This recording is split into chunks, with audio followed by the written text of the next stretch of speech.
오늘 우리가 읽은 본문은 북쪽 이스라엘 나라의 첫 번째 왕이었던 여로보암 왕이 하나님에 의해서 탄핵을 당하고 비극적인 종말을 맞이하게 되었다고 하는 이야기를 살펴보게 되었습니다. 어느 날 여로보암의 아들 아비야가 병이 들게 되었는데요. 이 당시로서는 의술이 발달하지 않았기 때문에 병에 걸렸을 때 오로지 하나님의 은총만을 기대해야 되는 상황이 벌어지게 된 겁니다. 그때 여로보암은 자신의 아내를 보내서 이스라엘의 선지자, 남쪽 유다의 선지자라고 할 수가 있겠죠. 이 아이야 선지자를 생각하고 아이야 선지자에게 자신의 아내를 보내서 이 아이에 대해서 물어보라고 그렇게 부탁하게 된 것을 오늘 본문의 말씀에서 읽었습니다. 이 아이야 선지자가 누군가요? 그 옛날 아이야 선지자가 나타나서 여로보암에게 하나님께서 내게 10지파를 맡겨준다, 네가 이 10지파를 다스리게 될 거라고 예언해 주었던 하나님의 선지자가 아이야 선지자입니다. 자신에게 어려운 일이 닥치게 되자 그 아이야 선지자를 생각하게 된 것이고, 그래서 자기 아내를 아이야 선지자에게 보내어서 이 아이에 대해서 물어보게 되었다고 하는 이야기가 기록되어 있습니다. 이 장면을 보면서 우리는 참 이해가 되지 않는다고 하는 사실을 알 수가 있겠는데요. 왜냐하면 지금까지 여로보암은 무엇을 섬겼습니까? 자기가 만든 우상을 섬겨왔던 것이죠. 베델에 송아지를 세워놓고 그 우상을 섬기면서 그 앞에 제사를 드리고 그 앞에 머리를 조아리고 그렇게 해왔는데, 정작 자신의 문제가 생겼을 때 그 우상들에게서 아무런 도움을 받지 못하는 겁니다. 왜 우상을 섬겼습니까? 그 우상이 우리를 행복하게 해줄 줄 알고, 그 우상이 우리를 좋게 해줄 줄 알고 그 우상 앞에 머리를 조아렸지만, 정작 아무것도 해줄 수 없는 그 우상에게 정말 이 급박한 상황 가운데서 아무런 도움을 받을 수가 없어서 결국 살아계신 하나님 여호와 앞에, 여호와의 선지자 앞에 자신의 아내를 보냈다고 하는 것은 참 아이러니라고 할 수도 있겠고, 정말 이 세상에 우상이 아무런 힘도 없는 거라고 하는 것을 생생하게 보여주는 것이라고 할 수가 있겠습니다. 그래서 결국 이 여로보암의 아내가 아이야 선지자에게 가게 되었는데, 이렇게 정말 긴박한 상황 가운데서 여호와 하나님을 찾고 긴박한 상황 가운데서 아이야 선지자에게 찾아간 것은 그것은 하나님에게로 돌아간 것이라고 할 수 있을까요? 그런 것이 아니라고 할 수 있을까요? 아니라고 할 수가 있겠습니다. 하나님 앞에 나아간다고 한다면 지금 형식적으로는 하나님에게 나아간 것처럼 보입니다. 자기 부인을 보내어서 하나님의 선지자에게로 갔고, 하나님의 선지자로 하여금 하나님의 뜻을 물어보려고 했고, 그래서 형식적으로는 하나님 앞에 나아간 것처럼 보였지만, 그러나 정말 여로보암이 하나님 앞에 나아갔는가? 여로보암의 아내가 정말 하나님 앞에 나아갔는가 하면 하나님 앞에 나아간 것이 아니라고 말할 수밖에 없는 것이죠. 왜냐하면 하나님 앞에 나아가려고 한다면 어떻게 나아가야 됩니까?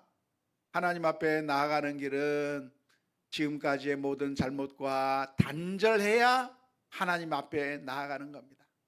지금까지 우상을 섬겼다고 한다면 그 우상을 버리고 하나님 앞에 돌아가야, 이 세상의 모든 잘못된 것과 단절해버리고 하나님 앞에 나아가야 그게 진짜로 하나님 앞에 나아가는 것인데, 여로보암이 그런 단절의 의지가 있는가? 과거의 잘못된 일들과의 단절이 전혀 없이 그렇게 여호와 앞에 나갔다고 하는 것은 사실은 몸은 여호와 앞에 나간 것 같고 여호와의 선지자 앞에 나간 것 같지만 사실은 제대로 나간 것이라고 할 수가 없겠습니다. 창세기 35장 2절에서 3절 말씀에 보면 야곱이 가족들을 향해서 이렇게 이야기를 합니다. 야곱이 이에 자기 집안 사람과 자기와 함께한 모든 자에게 이르되 너희 중에 있는 이방 신상을 버리고 자신을 정결케 하고 너희들의 의복을 바꾸어 입으라. 우리가 일어나 베델로 올라가자. 내 환난 날에 내게 응답하시며 내가 가는 길에서 나와 함께 하신 하나님께 내가 거기서 제단을 쌓으려 하노라. 야곱은 세겜이라고 하는 동네에 가서 거기서 위협을 당하게 되었을 때, 풍전등화와 같은 상황 가운데 있을 때 어떻게 해야 할 것인가? 알고 보니까 그 세겜에 사는 동안에 자기 집안의 식구들이 우상을 섬기고 있었고, 우상의 그 섬기는 복식에 따라서 의복을 입고 있었고, 이 세상에 다 물들어 살고 있는 그런 모습을 가지고 있는 것을 바라볼 때, 자, 우리가 이제 베델로 돌아가자. 이 세상의 모든 우상과의 관계를 다 끊어버리고 이제는 우리가 하나님 앞으로 돌아가자. 그렇게 이야기한 것이 진짜로 하나님 앞에 돌아가는 거라고 할 수가 있겠고, 놀라운 것은 그렇게 야곱과 그의 가족들이 모두가 하나님에게로, 베델에게로 돌아가게 될 때 하나님께서 세겜에서부터 구원해 주시고, 그 어느 민족도 야곱의 가정을 뒤쫓아와서 몰살시키려고 하는 엄두조차도 내지 못하는 하나님의 놀라운 구원을 맛보게 되었는 줄로 믿습니다. 그래서 우리가 하나님 앞에 돌아갈 때는 어떻게 돌아가야 되는가? 모든 죄악을 벗어버리고 우상을 숭배하던 것들, 마음속에 가지고 있던 우상을 내버리는 마음의 결단이 있어야 될 줄로 믿습니다. 사무엘상 7장 3절 말씀 가운데서 사무엘 선지자는 이렇게 이야기를 했습니다. 사무엘이 이스라엘 온 족속에게 말하여 이르되 만일 너희가 전심으로 여호와께 돌아오려거든 이방 신들과 아스다롯을 너희 중에서 제거하고 너희 마음을 여호와께로 향하여 그만을 섬길지라. 그리하면 너희를 블레셋 사람의 손에서 건져내시리라. 블레셋의 위험 앞에 있을 때 이스라엘 민족들이 하나님 앞에 돌아가기를 원했을 때 어떻게 했는가? 여전히 우상을 섬기면서 하나님 도와달라고 하는 것이 아니라 우상을 다 제거해버리고 아스타롯 신상을 다 제거해버리고 하나님 앞으로 돌아오게 될 때 하나님께서 이스라엘 민족을 구원해 주시고 하나님께서 여기까지 도우셨도다, 에베네셀의 하나님 찬양의 결과가 나오게 된 줄로 믿습니다. 역대하 7장 14절의 말씀에서도 이렇게 표현하고 있습니다. 내 이름으로 일컫는 내 백성이 그들의 악한 길에서 떠나 스스로 낮추고 기도하여 내 얼굴을 찾으면 내가 하늘에서 듣고 그들의 죄를 사하고 그들의 땅을 고칠지라. 그들의 악한 길에서 떠나서 하나님을 찾으면, 하나님을 찾을 때 어떻게 찾아야 되는가? 악한 길에서 떠나야 된다고 하는 이 하나님의 말씀을 오늘 우리 모두가 기억해야 될 줄로 믿습니다. 오늘 저와 여러분들이 우리 자신의 삶을 돌아보아야 합니다. 우리들의 마음 가운데 있는 악한 우상이 여전히 내 마음 가운데 있는 것은 아닌가? 명예와 자존심과 또한 성공과 우상, 재물, 온갖 잘못된 우상들이 내 마음을 장악하고 있지는 않은지, 우리가 하나님 앞에 회개하며 엎드릴 때 하나님께서 우리들 가운데 은혜를 베풀어 주실 줄로 믿습니다. 이러한 원칙에 비추어 볼 때 여로보암은 하나님 앞에 제대로 나간 것이 아니라 그저 하나님의 효용성만을 기대하며 하나님을 이용해 먹기 위해서 하나님 앞에 나아간 거라고 할 수가 있겠습니다. 먼저 여로보암은 자기 자신이 직접 나아가지 않는 것이죠. 자신이 나아갈 수가 없는 겁니다. 무엇 때문에? 체면 때문에. 자신이 이스라엘 10개 지파의 왕으로서 아히야 선지자에게 나갈 수 없었던 겁니다. 예전에는 그 아이야 선지자 앞에서 엎드리고 그 아이야 선지자의 말에 귀를 기울이며 하나님의 말씀을 들었던 자가 왕의 위치로 올라간 다음에는 그 하나님의 선지자 앞에 나가지 못하는 그런 모습을 보여준 것이고, 아내를 보냈는데 아내를 보낸 것도 회개하며 보낸 것이 아니라 그저 하나님을 이용해서 어떻게 아이를 낳게 만들 수 있겠는가, 하나님의 효용성만을 어떻게 받아 누리려고 하는, 무엇보다도 우상을 제거하지 않은 상태에서 이렇게 한 것은 참으로 하나님 앞에 나아간 것이 아니라고 하는 것을 우리가 살펴보아야 될 줄로 믿습니다. 하나님은 어떤 사람을 찾습니까? 하나님은 어떤 사람을 받아주실까요? 하나님은 어떤 사람들에게 은혜를 베풀어 주시는가요? 요한복음 4장 23절의 말씀에서 이렇게 가르치고 있습니다. 아버지께 참되게 예배하는 자들은 영과 진리로 예배할 때가 오나니 곧 이때라. 아버지께서는 자기에게 이렇게 예배하는 자들을 찾으시느니라. 하나님을 영과 진리로, 영과 진리로라고 하는 말은 신실한 심령으로라고 하는 그런 의미예요. 진실한 마음으로, 진실한 참된 마음으로 하나님께 예배하는 자, 마음이 나뉘어서 한편으로는 돈을 우상으로 섬기고, 한편으로는 내 자존심을 우상으로 섬기고, 한편으로는 자식을 우상으로 섬기면서, 그러면서 하나님을 반절만 찾는 그런 마음이 아니라 온 마음과 온전한 마음으로, 순전한 마음으로 하나님 앞에 예배하러 나오는 자를 하나님께서는 그를 찾으시고 그에게 은혜 베풀어 주신다고 말씀해 주고 있는 것입니다. 우리 인생이라고 하는 것은 무엇인가? 우리는 실수할 수 있어요. 우리는 잘못된 선택을 할 수가 있습니다. 살다 보면 잘못된 욕심에 따라서 잘못된 선택을 할 수가 있고, 죄악을 저지를 수가 있고, 또한 여러 가지 실수들을 할 수 있고, 분노할 수 있고, 때로는 우리가 악한 짓을 서슴지 않고 할 때가 있습니다. 그게 우리의 모습인 것이죠. 마음속에 우상이 자리 잡게 되는 순간 우리는 파멸의 길을 선택할 때가 많습니다. 하지만 그런 상황 가운데서도 우리의 기회가 완전히 사라진 것은 아닙니다. 어느 때든지 아무리 늦어도 하나님 앞에 돌아갈 기회는 여전히 남아 있기 때문에 그렇습니다. 그래서 우리에게 소망이 있는 것이고, 우리에게 살 수 있는 가망성이 있는 것이죠. 그래서 누가 살았습니까? 다윗이 살아난 거예요. 파렴치범 다윗이 하나님의 은혜를 받고 살아난 거예요. 그래서 누가 살아났습니까? 삭개오가 살아난 거예요. 평생을 잘못된 일을 했던 삭개오가 주님에게 은혜를 받고 주님께서 살려주신 거예요. 누가 살아났습니까? 예수님의 옆에 달렸던 강도가 살아난 거예요. 아무리 약한 사람이라고 할지라도 하나님 앞에 진심으로 회개하며 엎드리는 자는 살아날 수 있다고 하는 사실을 기억하며, 오늘 우리가 주님 앞에 진실로 나아갈 수 있는 믿음의 결단들이 있을 수 있기를 주님의 이름으로 축원합니다. 안타깝게도 여로보암은 하나님께 나아가는 것을 거부한 것이죠.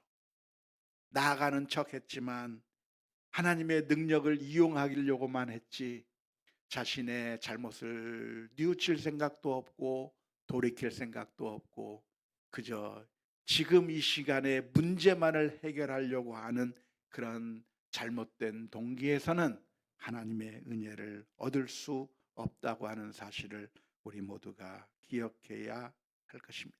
결국 하나님께서는 어떤 선언을 해주셨습니까? 이 아이가 죽을 것이다. 12절 말씀에 그렇게 선언해 주셨습니다. 14절의 말씀 가운데서는 여로보암의 집이 끊어질 것이다 선언해 주셨습니다. 한때 높은 위치로 올라갔습니다. 여로보암은 솔로몬의 신하였지만 하나님께서 그 평범했던 그 여로보암을 올리셔서 높은 지위에 올라갈 수 있도록, 10개의 지파를 다스릴 수 있는 그런 영광스러운 자리로 올라갈 수 있도록 하나님께서 허락해 주셨지만, 허망한 무속을 쫓다가, 허망한 우상을 쫓다가 망하게 된 것이죠. 예언대로 아이는 죽어버렸고 여로보암 왕은 악을 행한 왕의 대명사가 되어버리고 말았습니다. 열왕기서를 우리가 읽다 보면 두 가지 표현이 나오는데요. 한 가지 표현은 무엇입니까? 다윗과 같이 정직하게 행했다. 어떤 왕은 다윗처럼 정직하게 행했다라고 하는 표현이 나오는 반면에, 악한 왕에 대해서는 어떻게 설명을 합니까? 그가 여로보암의 길로 갔다. 악한 왕의 대명사가 되고 마는 그런 불명예를 가진 것이 여로보암 왕인 것입니다. 어떻게 이런 여로보암 때문에 그럼 어떤 결과가 빚어지게 되었는가? 여로보암만이 문제가 아니라 온 민족이 문제가 된 것이죠. 한 사람의 잘못만 있는 것이 아니라 그 한 사람의, 지도자 한 사람의 잘못으로 인해서 민족 전체가 재앙을 당하게 되는 겁니다. 열왕기상 14장 15절 16절의 말씀에 보니까 이렇게 표현하고 있습니다. 여호와께서 이스라엘을 쳐서 물에서 흔들리는 갈대같이 되게 하시고 이스라엘을 그의 조상들에게 주신 이 좋은 땅에서 뽑아 그들을 강 너머로 흩으시리니 그들이 아세라 상을 만들어 여호와를 진노하게 하였음이니라. 여호와께서 여로보암의 죄로 말미암아 이스라엘을 버리시리니 이는 그도 범죄하고 이스라엘도 범죄하게 하였음이니라 하니라. 잘못된 왕 한 사람 때문에 결국 이스라엘 전체가 하나님의 버림을 받게 되었다고 하는 것이 참 안타까운 일입니다.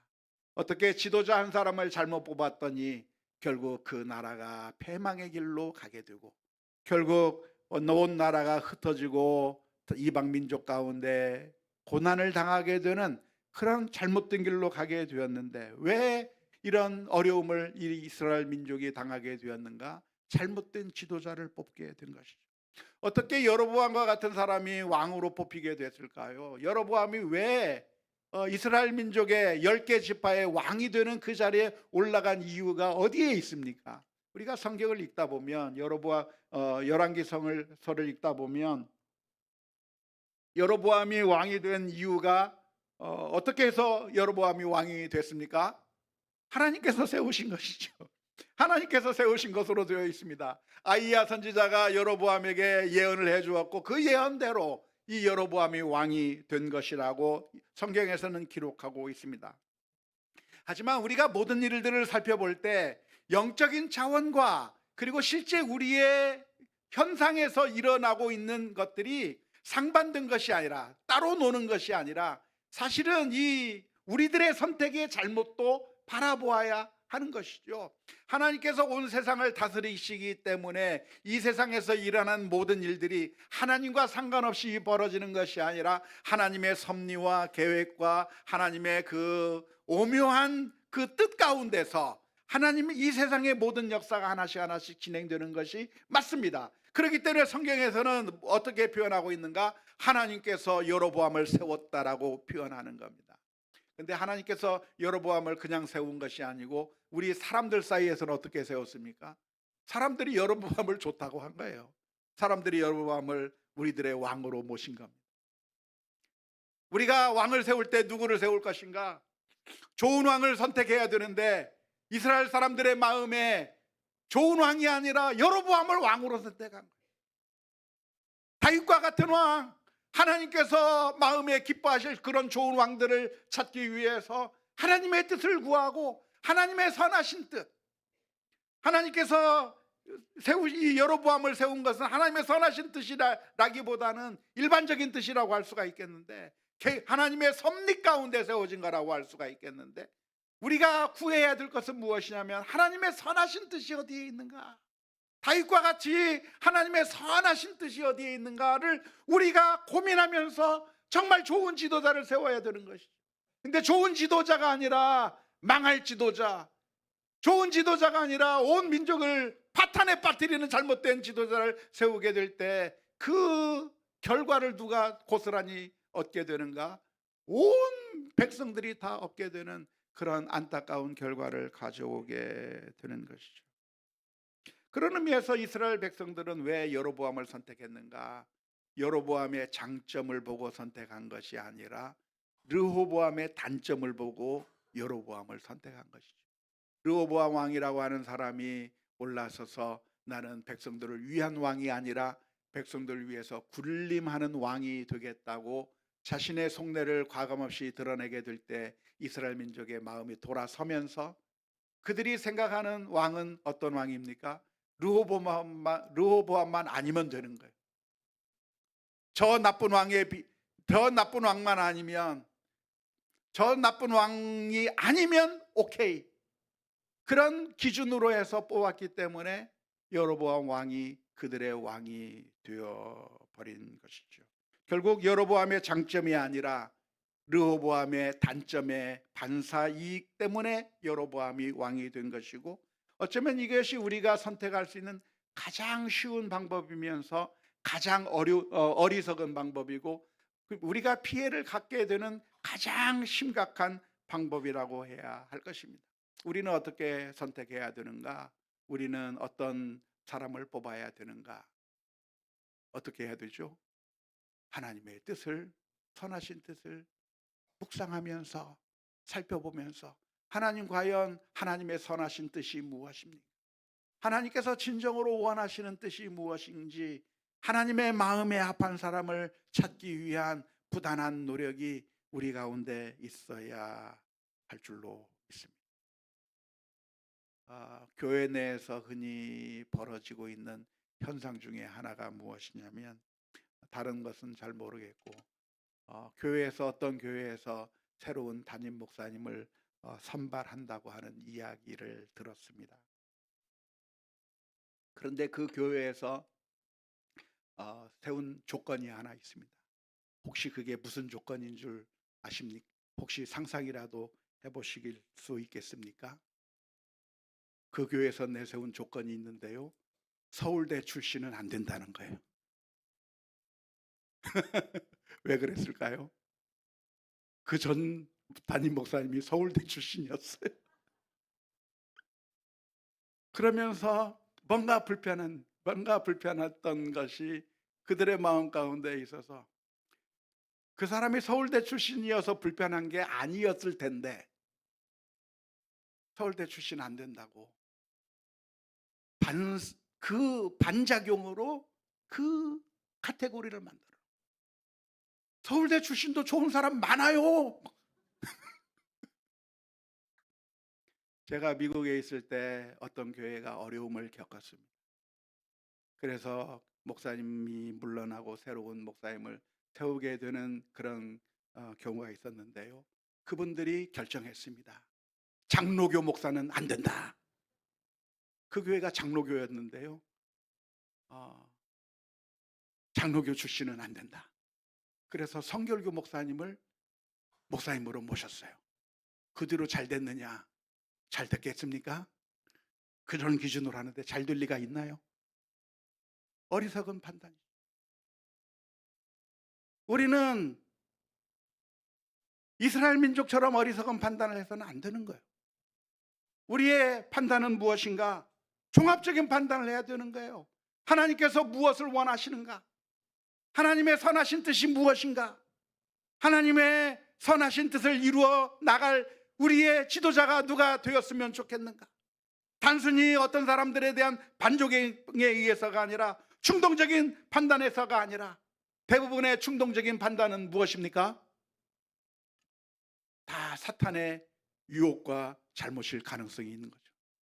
잘못하면 제가 결혼하지 못할 뻔했습니다. 왜 그랬을까요? 우리 형이 이른 나이에 결혼을 해가지고 좀 힘들어하는 것 같더라. 그러니까 너는 결혼을 좀 늦게 해라. 그래서 아니, 그게 무슨 상관이에요? 그래서 제가 따져가지고 결혼했지.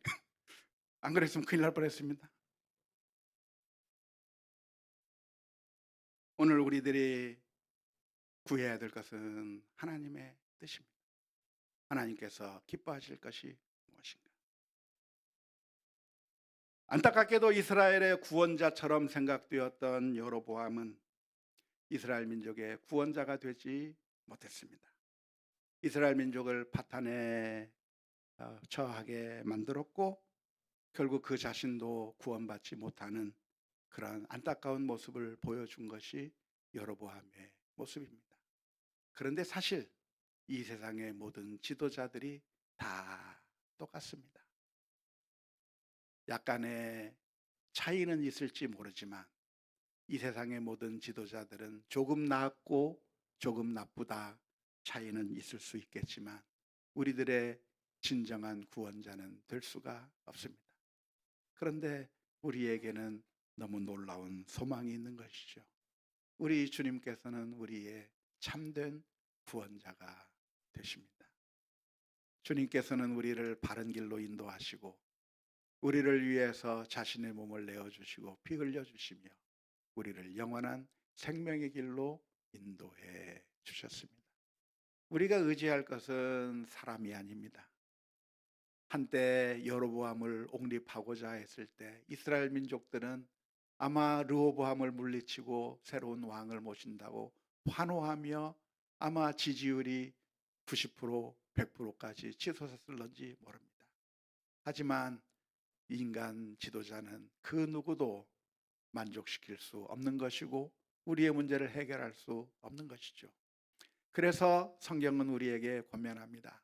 시편 146편의 말씀에 3절에서부터 5절 말씀에 귀인들을 의지하지 말며 도울 힘이 없는 인생도 의지하지 말지니 그의 호흡이 끊어지면 흙으로 돌아가서 그날에 그의 생각이 소멸하리로다. 누구를 도움으로 삼으며 야곱의 하나님을 도움으로 삼으며 여호와 자기 하나님에게 자기의 소망을 두는 자는 복이 있도다. 우리가 이 세상에 살면서 서로 의지하고 사랑하고 함께 살아가야 하지만 그 사람들이 우리를 배신한다고 해서 낭망하지 마십시오. 우리의 진정한 친구는 우리 주님밖에 없고 우리가 영원히 의지할 분은 우리 하나님밖에 없습니다. 우리가 시험받는 이유, 우리의 마음이 상하는 이유는 사람들에게 너무나도 과도한 소망을 두기 때문에 그렇습니다. 우리가 함께 교우로서 교제하고 함께 믿음의 길을 갈 때에도 우리의 궁극적인 소망이 하나님께 있다고 하는 사실을 기억하면서 하나님께만 소망을 두며 믿음으로 걸어가는 우리 모두가 다 될 수 있기를 주님의 이름으로 축원합니다. 우리 함께 같이 찬양하겠습니다. 찬송가